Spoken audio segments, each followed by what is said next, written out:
स्वागत है आप सभी का इंडिया न्यूज हरियाणा देख रहे हैं आप। आपके साथ मैं हूं प्रिया। बुलेटिन की शुरुआत इस वक्त की बड़ी खबर के साथ करते हैं। बड़ी खबर से आपको सबसे पहले रूबरू करवाएं आपकी टीवी स्क्रीन पर ये बड़ी जानकारी। भारत चीन के बीच कमांडर स्तर की बातचीत कल, ये बड़ी खबर निकलकर सामने आ रही है। पूर्वी लद्दाख के चुशूल में ये वार्ता होगी। LAC से पीछे हटने के दूसरे चरण पर रहेगा फोकस। ये बड़ी जानकारी आर्मी के अधिकारियों के हवाले से बड़ी खबर निकलकर सामने आ रही है। भारत चीन के बीच कमांडर स्तर की बातचीत कल होगी। अब ये बहुत ज्यादा महत्वपूर्ण, क्योंकि लगातार ये कोशिश की जा रही है कि बातचीत के जरिए मसले का हल निकले। और इससे पहले जब बातचीत हुई थी तमाम लेवल पर, चाहे वो कमांडर स्तर की बात कर ली जाए, चाहे वो डिप्लोमेटिक लेवल की बात कर ली जाए, तमाम स्तर पर बातचीत हुई। और उसके बाद ये भी खबर निकलकर सामने आई कि चीन पीछे हटा है। लेकिन अब एक और बातचीत का ये दौर जब चलेगा, इसमें दूसरे चरण को लेकर बातचीत, भारत चीन के बीच कमांडर स्तर की बातचीत कल। ये बड़ी खबर आपकी टीवी स्क्रीन पर, क्योंकि लगातार भारत की ओर से यही बात कही जा रही है कि बातचीत के जरिए ये मसला सुलझे। हालांकि बातचीत के अलावा भारत तमाम विकल्पों को लेकर आगे बढ़ रहा है। हालांकि चीन की ओर से जिस तरीके से लगातार कदम उठाए जा रहे हैं, उसने कई सवालों को जन्म दे दिया। चीन की मंशा को लेकर भी सवाल उठे, और इन सब के बीच भारत हर एक रुख अख्तियार करता हुआ बातचीत के लिए भी तैयार। लेकिन ये भी दो टूक कि अगर चीन ने कोई गुस्ताखी की तो उसी की भाषा में उसको जवाब देने का मादा भी भारत के पास है। ये बड़ी खबर आपकी टीवी स्क्रीन पर आर्मी के अधिकारियों के हवाले से ये बड़ी जानकारी निकलकर सामने आ रही है कि भारत चीन के बीच कमांडर स्तर की बातचीत कल। चलिए फिलहाल आगे बढ़ते हुए एक और बड़ी खबर मिल रही है, जरा ये भी आपको बता देते हैं। फरीदाबाद में बेरहमी से व्यक्ति की पिटाई का ये पूरा मामला, ये बड़ी जानकारी आपकी टीवी स्क्रीन पर इंडिया न्यूज हरियाणा की खबर का असर हुआ है। SHO मनोज कुमार ने आरोपियों की गिरफ्तारी का आश्वासन दिया। जल्द आरोपियों की गिरफ्तारी होगी, ये बड़ी बात उनके द्वारा कही गई। पीड़ित ने पुलिस पर कार्रवाई नहीं करने का आरोप लगाया था और हमने इस खबर को प्रमुखता से दिखाया। हमने ये सवाल उठाया कि आखिरकार ऐसा क्यों हो रहा है, क्योंकि बीते 4 जुलाई का ये पूरा मसला है और इसके 9वें दिन भी अभी तक कोई कार्रवाई नहीं की गई। क्योंकि वो तस्वीरें जो निकल कर सामने आई, उसने कई सवालों को जन्म दे दिया। आपको वो तस्वीरें भी दिखाएंगे। लेकिन फिलहाल ये बड़ी खबर के इस पूरे मामले में SHO के द्वारा ये आश्वासन दिया गया है कि जल्द से जल्द आरोपियों को गिरफ्तार किया जाएगा। देखिए वो तस्वीरें जिसका जिक्र अभी मैं कर रही थी, वो तस्वीरें भी आपकी टीवी स्क्रीन पर। 4 जुलाई का ये मामला, जहां पर युवक को बेरहमी से कुछ गुंडों ने पीट दिया और उसके बाद 9 दिन के बाद वहां पर जब पीड़ित से बातचीत हुई तो उसने ये कहा कि इस पूरे मामले में पुलिस कोई कार्रवाई नहीं कर रही है। इंडिया न्यूज हरियाणा ने इस खबर को प्रमुखता से दिखाया, जिसके बाद SHO ने आश्वासन दिया। वीडियो वायरल हो रहा है जिसमें कुछ लोग मारपीट करते नजर आ रहे हैं, गुंडागर्दी साफ तौर पर दिखाई दे रही है, मामला है क्या है? देखो, आपने देखा, मैंने भी एक देखी ये वीडियो कि एक लड़के को 2-3 व्यक्ति मार पिटाई कर रहे हैं। इसमें हमने एक मुकदमा दर्ज कर दिया, मुकदमा नंबर 230 अंडर सेक्शन 323-34-506 IPC। अभी वो डिस्चार्ज हुआ है। अभी उसकी डिस्चार्ज समरी लेके जिस हिसाब से उसकी मेडिकल में चोट तहरीर होगी, आगे की धारा उसमें इजाद करके और हम जल्द से जल्द एक्यूज की अरेस्टिंग शुरू करेंगे। किस तारीख का ये पूरा मामला है, हुआ क्या था, कोई जानकारी मिलती है? ये वीडियो तो पहले की है, पर जब हमारे संज्ञान में जैसे ही आया कि भाई ऐसे मारपिटाई की है तो हमने तुरंत उसकी FIR दर्ज कर दी। क्या वजह क्या थी मारपिटाई की? कौन है ये पीटने वाले, जिनके खिलाफ दर्ज हुआ? एक्चुअली ये दोनों मिलने जुलने वाले हैं और जिस दिन ये झगड़ा हुआ उन दोनों ने बाइंड्रिंग कर रखी थी, पीटने वालों ने भी और मारने वालों ने भी। किस एरिया का मामला है एग्जैक्ट? ये AC नगर के पास का इंसिडेंट। झगड़े की कोई वजह सामने नहीं आई? अभी झगड़े की सामने नहीं आई, क्योंकि जिसको चोट लगी है वो हॉस्पिटल में एडमिट है, तो उससे ज़्यादा बातचीत नहीं हो पाई है। पीड़ित जो है, पीटने वाला जो है, वो इस बात का आरोप लगा रहा है कि कुछ पुलिसकर्मी उसके पास गए और उसमें समझौते के लिए उन लोगों ने दबाव बनाया। इस तरह की कोई बात नहीं, ऐसा कुछ नहीं है। वो अपने तौर पे कर रहे होंगे, पुलिस का इसमें कोई इन्वॉल्वमेंट नहीं है। तो फिलहाल इन आरोपियों को जैसे कि आज उनकी मेडिकल हिस्ट्री लेके जो भी चोट है, जो भी सेक्शन लगेगी उसके हिसाब से जल्द से जल्द आज कल जैसे ही होगी हम अरेस्टिंग कर लेंगे। लेकिन वीडियो जिस तरीके से नज़र आ रहा है, दिखाई ये दे रहा है कि पूरी तरह से बदमाशों में खौफ एक तरह से नज़र नहीं आ रहा, जिस तरीके से मारपीट कर रहे हैं। नहीं, आपने वीडियो में ध्यान से देखा हो, वो जो पीट रहा है उस समय वो भी नशे में धुत हुआ पड़ा है वहाँ पे, वो भी नॉर्मल अवस्था में नहीं है, उसमें भी बहुत ज़्यादा ड्रिंक की हुई थी।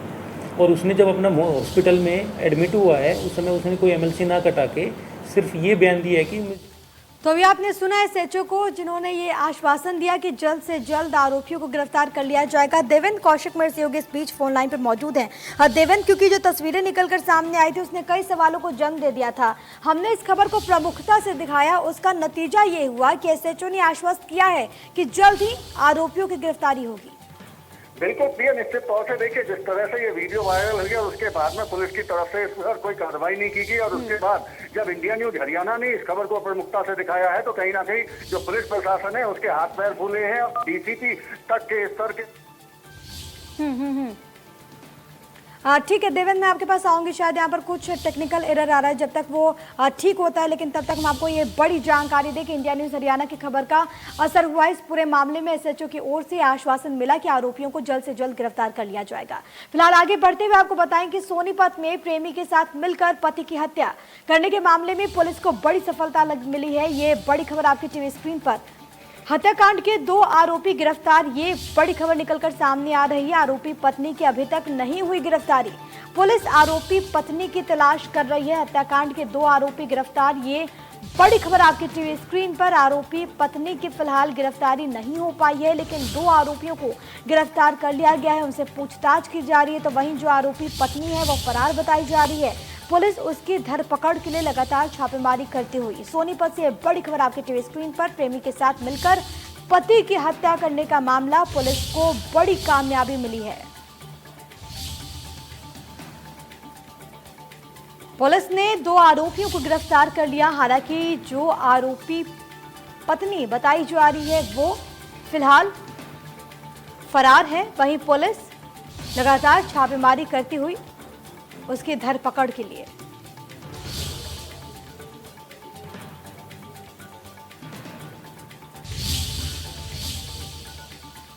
ये बड़ी जानकारी आपकी टीवी स्क्रीन पर सोनीपत से, जहां पर प्रेमी के साथ मिलकर पति की हत्या करने का ये पूरा मामला, पुलिस ने 2 आरोपियों को गिरफ्तार कर लिया। तस्वीरें आपकी टीवी स्क्रीन पर। उन दोनों से पूछताछ।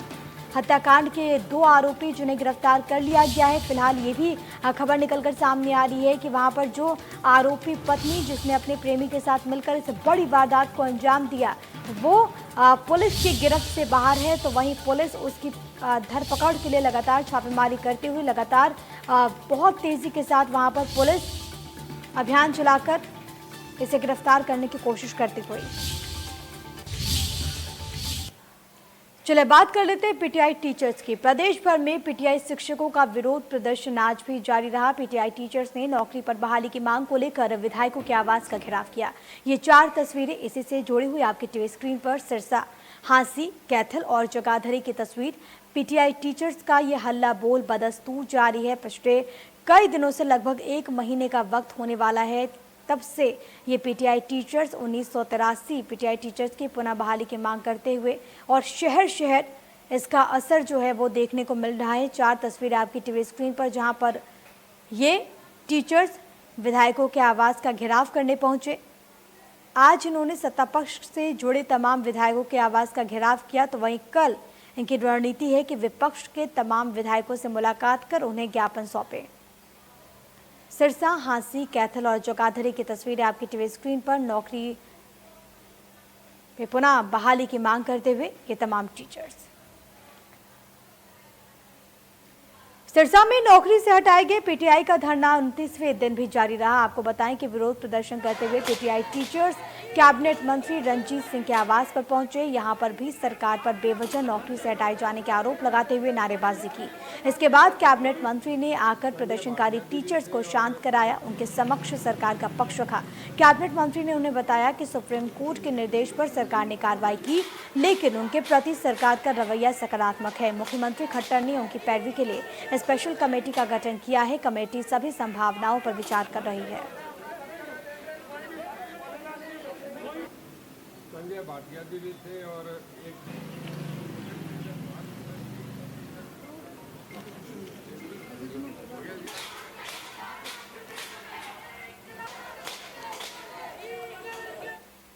इधर कांग्रेस प्रदेश अध्यक्ष कुमारी सैलजा ने सरकार पर हमला बोला है। ये बड़ी खबर। टिड्डी दल के हमले को लेकर उन्होंने निशाना साधा। टिड्डियों ने फसलों को भारी नुकसान पहुंचाया, ये कहते हैं कुमारी सैलजा यहां पर। साथ ही साथ उन्होंने ये भी कहा कि किसानों की हजारों एकड़ फसल बर्बाद हुई है। सरकार सिर्फ खाना पूर्ति तक ही सीमित है। किसानों को नुकसान का तुरंत मुआवजा मिले। टिड्डियों के नियंत्रण को करने की दवा नकली निकली। ये भी उन्होंने आरोप लगाया कि टिड्डियों के नियंत्रण के लिए जो दवा मंगाई गई वो भी नकली निकली। कुमारी सैलजा कांग्रेस प्रदेश अध्यक्ष ने सरकार पर जोरदार हमला बोला। बाकायदा ट्विटर के जरिए उन्होंने सवाल उठाए हैं और उनका वो ट्वीट भी आपको हम दिखा रहे हैं, जहां पर उन्होंने कई तरह के गंभीर आरोप लगाए। साथ ही साथ ये मांग कुमारी सैलजा की ओर से कि सरकार जो भी नुकसान उन किसानों का हुआ है उसकी तुरंत भरपाई करे।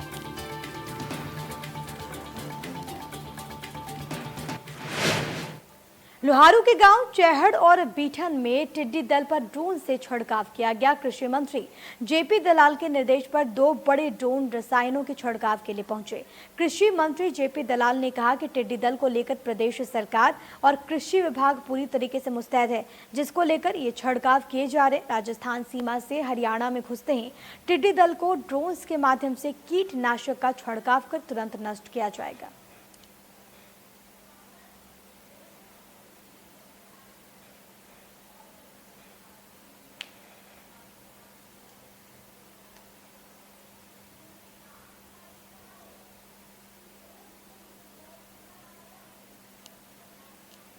हरियाणा शिक्षा बोर्ड ने 40 निजी स्कूल्स का 10वीं कक्षा बोर्ड का रिजल्ट जारी नहीं किया। बोर्ड से मिली जानकारी के अनुसार सभी 40 स्कूल्स की मान्यता से जुड़े मामलों की वजह से बोर्ड का रिजल्ट रोका गया है। वहीं स्कूल्स को नोटिस जारी कर जवाब भी मांगा गया है। आपको ये बताएं कि सोनीपत के 12, पलवल के 26, कैथल के 2 स्कूल्स का रिजल्ट रोका गया और इसी को लेकर बोर्ड अध्यक्ष जगबीर सिंह से खास बातचीत की मेरे सहयोगी रवि ने।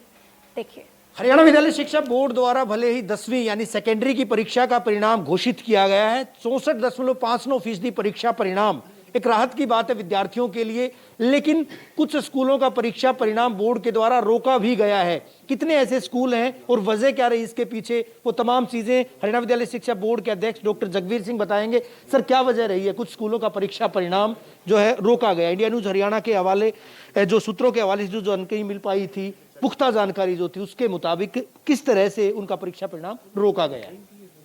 जब विद्यालयों की एफिलिएशन की जांच की गई तो ऐसे 40 विद्यालय जो पलवल में 26 थे, सोनीपत में 12 थे और कैथल में 2 ऐसे विद्यालयों की जांच की गई तो ध्यान में आया कि उनके एफिलिएशन के कागजात पूरे नहीं थे। उन सब स्कूलों को नोटिस जारी कर दिया गया है।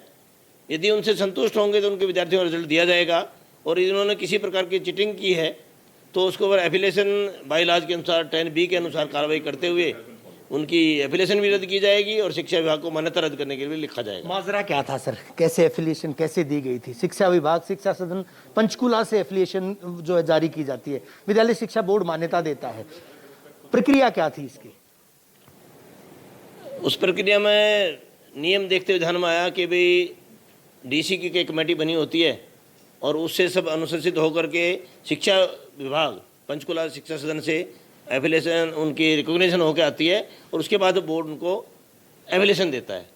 लेकिन इनके विषय में देखने में आया कि वहाँ की जो तत्कालीन DO थे तीनों स्थानों के, उन्होंने स्वयं ही उनको रिकॉग्निशन के लेटर जारी किए गए और बोर्ड में वो ऑनलाइन कागज मांगे जाते हैं, उसके आधार पर उन्होंने एफिलिएशन ले लिया और उनके विद्यार्थी परीक्षा में पेश हो गए। बहरहाल क्या माना जाए, फर्जीवाड़ा कहा जाए या कहीं न कहीं मामले में हिला हवाली बरती गई थी सर? एकाएक जांच करने के बाद ये मालूम होगा कि क्या है ये फर्जीवाड़ा है कि वास्तव में कहीं चूक है। ये जानकारी तो जांच के बाद ही पता। अगर फर्जीवाड़ा निकलता तो क्या अधिकारियों के खिलाफ भी कार्रवाई की अनुशंसा विद्यालय शिक्षा बोर्ड करेगा इस पूरे मामले में? निश्चित रूप से ऐसे अधिकारी जो हैं जिन्होंने बोगस रिकॉग्निशन लेटर जारी किया है तो निश्चित कार्रवाई करने के लिए हम शिक्षा विभाग को लिखेंगे। जाहिर तौर पर ऐसे 40 स्कूलों का जिक्र किया गया है, 26 स्कूल जिनमें अगर बात करें पलवल के हैं, 12 स्कूल सोनीपत के और बाकी 2 स्कूल जो है वो कैथल के हैं।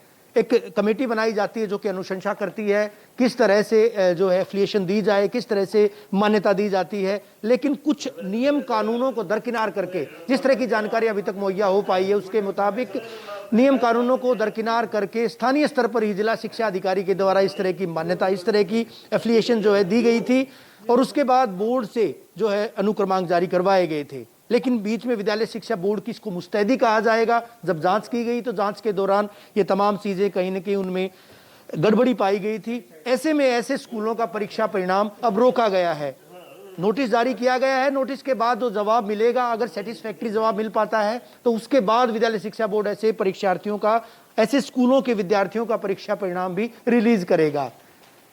बहरहाल अब देखने वाली बात यह होगी, अगर मामले में फर्जीवाड़ा मिलता है तो अधिकारियों के खिलाफ किस तरह की कार्रवाई अमल में लाई जाएगी, क्योंकि मामला अपने आप में बड़ा है।